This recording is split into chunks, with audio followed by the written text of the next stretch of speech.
Well, we can't be in a good place if we're starting off with this film. So what happens when you try to repeat the formula of a successful idea but have none of the talent or heart? Well, you get something like Chips. Based on the 70s cop show, what we're given isn't a faithful adaptation, but instead another attempt at being a 21 Jump Street wannabe. And that's pretty much what this film's humor bottles down to: stupid juvenile jokes that would only feel welcomed on Comedy Central's secret stash at midnight. Sure, there may have been 2 or 3 jokes that made me laugh, but it still comes out leaving a bad taste in my mouth after you're done. I seriously don't know what Dax Shepard was thinking helming this project. The back and forth banter between him and Michael Pena is especially painful because of how every line of dialogue between them is just dick jokes, shit jokes, dick jokes, pussy jokes, dick jokes, cat shit jokes, obsessive violence, dick jokes, and insults. Did I mention dick jokes? Thankfully, this film bombed at the box office, so luckily I'm not the only one.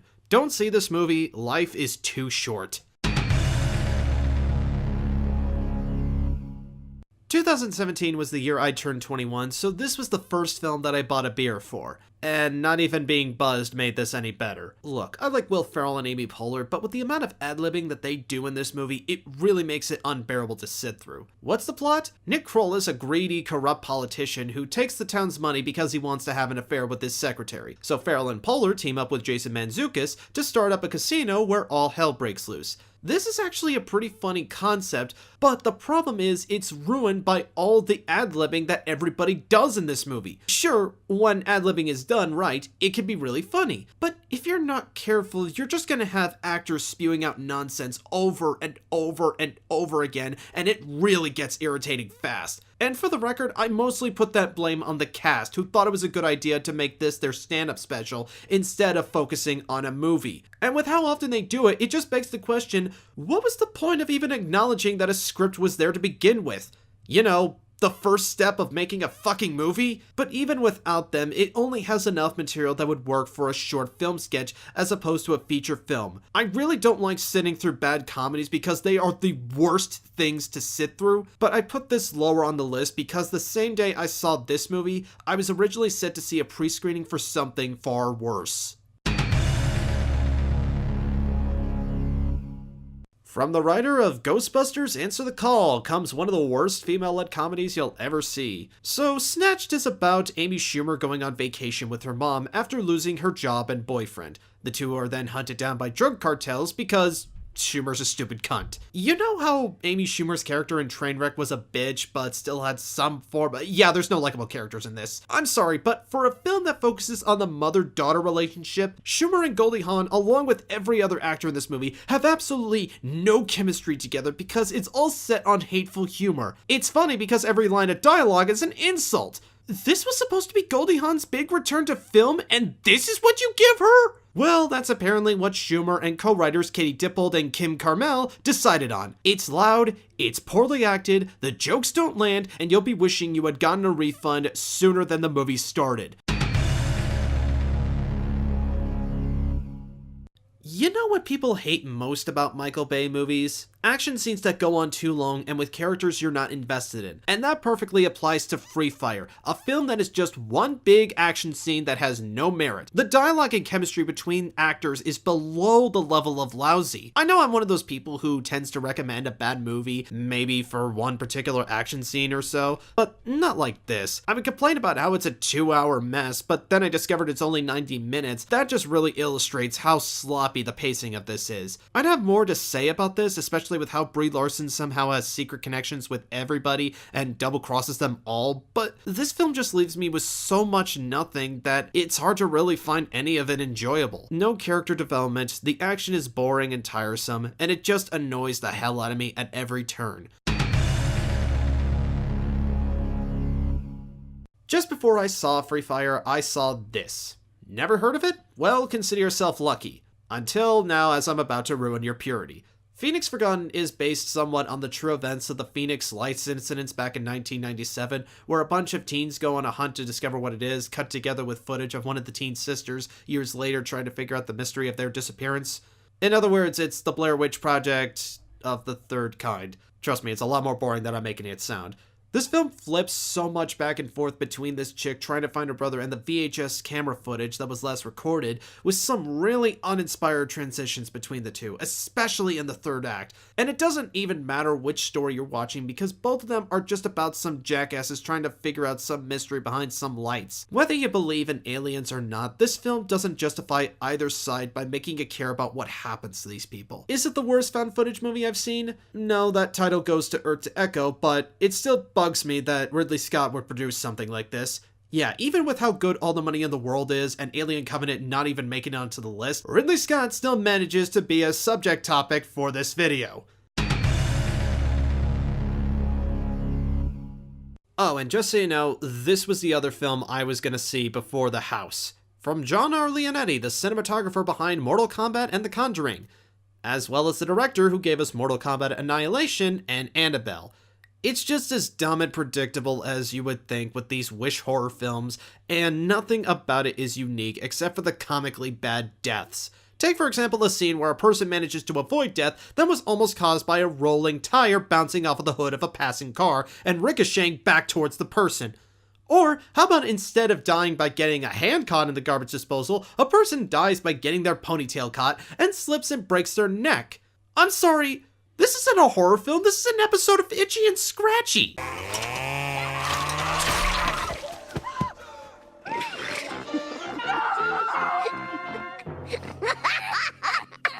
Aside from that, there's nothing else to go by. It's just generic, crappy, modern-day 21st century horror. If you really found this to be scary, then you must be one of the most skittish people on the planet. And I feel bad for the cast being dragged into this because the script makes their characters look like some of the most unlikable people I've seen in a horror film since Scout's Guide to... Okay, maybe not that detestable. Regardless, Joey King, Ryan Felipe, Ki Hong Lee, Elizabeth Rom, Shannon Purser, you all deserve better.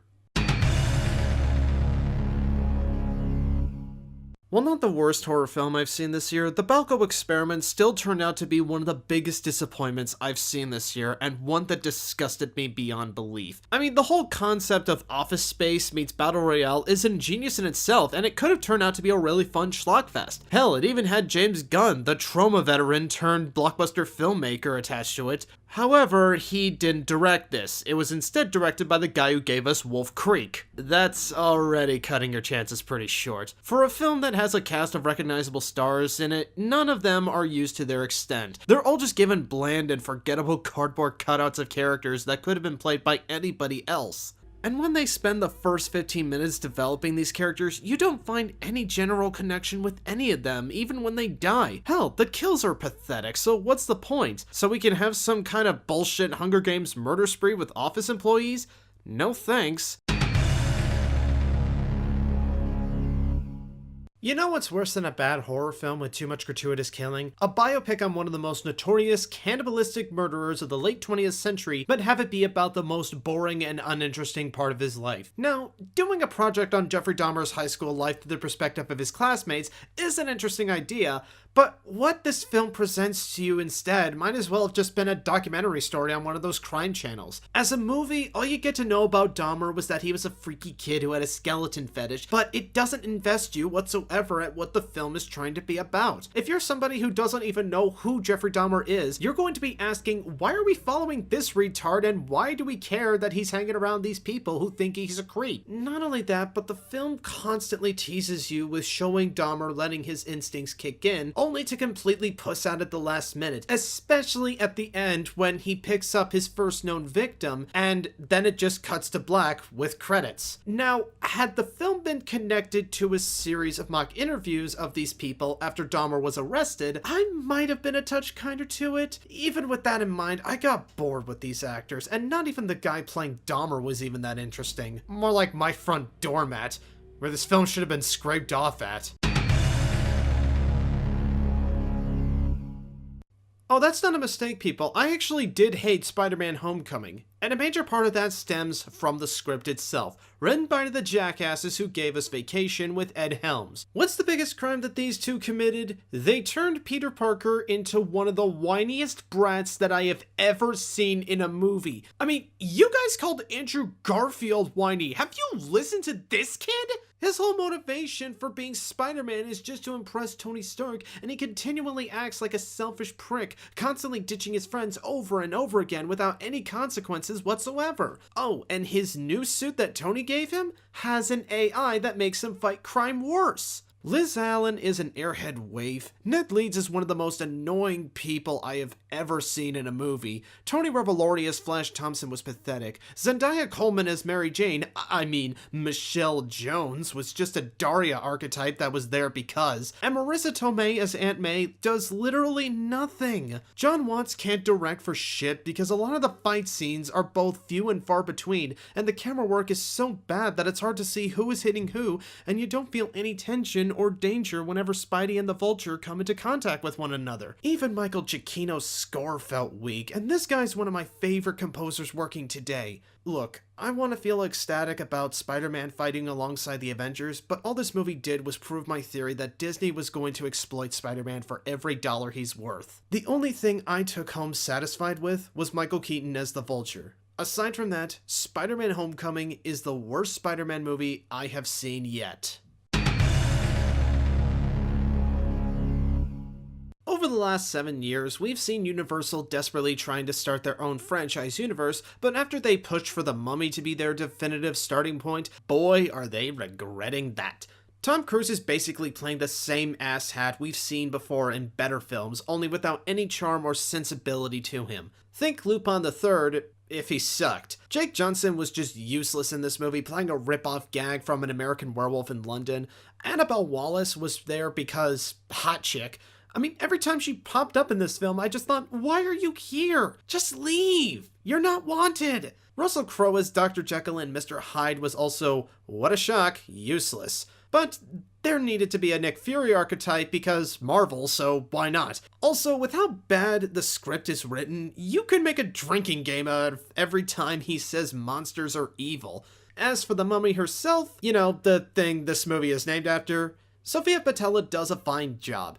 She demonstrates some great physical work, but her character is so thinly written that you can't find anything interesting about her other than she's a female mummy. Seeing how Alex Kurtzman has jumped ship from this, I don't think he should be trusted with another franchise after this. The effects are garbage, the writing is all over the place, the action scenes are unintentionally silly, and it's just a bore to sit through. Universal might as well just give up and stop wasting money. Otherwise, they're gonna end up like Fox and get devoured by Disney. Yeah, I think just about everybody else is putting this on their list, and rightfully so. For one, the visuals in this film look nauseating, which is pathetic since it looks worse than any of the previous Transformers movies. The action scenes are messily shot, the acting is abysmal, the cinematography... Okay, let's jump right to the main problem I have with this movie. The biggest promotion for this movie is how 90%, or at least over 90% of this film, was filmed on IMAX cameras. And apparently they forgot to tell you that they change ratios almost every 5 seconds. And I'm not saying it's like It Comes at Night, where it changes to signify that this is a dream sequence or not a reality. They do this even during a scene when characters are just sitting and talking. And it goes back and forth with every different shot. I mean, seriously, this is fucking overkill and distracting beyond every bit of patience I have. But let's say that it wasn't there. The movie is still crap. I mean, this story is so badly slapped together, trying to rip off almost everything that is popular, even from films that have come out this year, like Star Wars and King Arthur. It just feels like the whole film was edited by the drunken Stanley Tucci Merlin. Whether or not this is the last Transformers film, I'm done with this series. It is without a doubt the worst of the series, and the worst Michael Bay film I have ever seen. And yet, despite being the film that made me walk out, I still found worse films.